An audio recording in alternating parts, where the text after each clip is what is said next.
तर भाजपचे नेते किरीट सोमय्या हे मालेगाव जिल्हाधिकारी कार्यालयामध्ये दाखल झालेत। बनावट जन्म दाखल्याच्या प्रकरणी नोंद गुन्ह्याच्या पाठपुराव्यासाठी ते सध्या मालेगावमध्ये पोहोचलेत। मात्र त्यांच्या दौऱ्याला मालेगावच्या महापौर आणि उपमहापौरांनी विरोध केला। त्यांच्या या दौऱ्याच्या पार्श्वभूमीवरती मालेगावमध्ये सध्या कडेकोट असा पोलिसांचा बंदोबस्त आहे। इथला आढावा घेतलाय आमच्या प्रतिनिधींनी।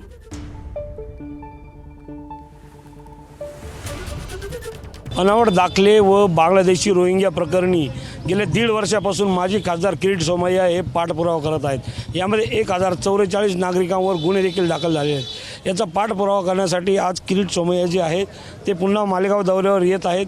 अप्पर जिल्हाधिकारी कार्यालय या ठिकाणी ते भेट घेणार आहेत। आपण बघू शकतो या दृश्यांमधून किरीट सोमय्या यांच्या या दौऱ्याच्या पार्श्वभूमीवर या ठिकाणी जे आहे ते पोलीस बंदोबस्त वाढवण्यात आलेला आहे। काल जे महापौर आणि उपमहापौर यांनी जी पत्रकार परिषद घेतली यामध्ये किरीट सोमय्यांच्या दौऱ्यांना विरोध दर्शवण्याचं त्यांनी सांगितलेलं होतं। त्या पार्श्वभूमीवर आज हा पोलीस बंदोबस्त या ठिकाणी तैनात करण्यात आलेला आहे।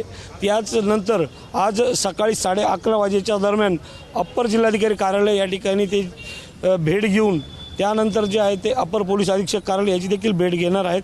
बनावट जन्म दाखले प्रकरण रोहिंगे बांगलादेशी प्रकरणी या गुन्ह्यासंदर्भात देखील पाठपुरावा करणार आहेत। नेमका आजच्या दौऱ्यामध्ये ते काय विषय मांडतात त्यानंतर जे आहे ते या ठिकाणी महापौर उपमहापौरांनी जो इशारा दिलेला होता विरोध करण्याचा त्या पार्श्वभूमीवर कुठे विरोध होतो का हे देखील पाहणं महत्त्वाचं ठरणार आहे। थोड्याच वेळात आता किरीट सोमय्या हे मालेगावात दाखल होणार आहेत।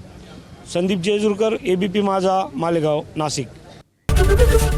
एबीपी माझा, उघडा डोळे बघा नीट।